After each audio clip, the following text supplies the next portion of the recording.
குத்தாலத்து அருவி போல ஓட ஓயாம பேசி பேசி மாமா நீ உணர்ச்சிகளை தூண்டி தாக்கலாமா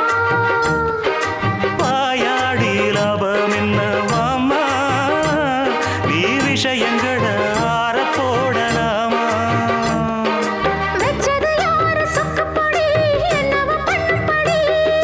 சொன்னத கேளு கண்ணுமணி சொந்தமும் பந்தமும் வந்ததடி சொல்லிக் கொடு சொல்ல சொல்ல கத்துக்கிறேன் விட்டுக்கொடு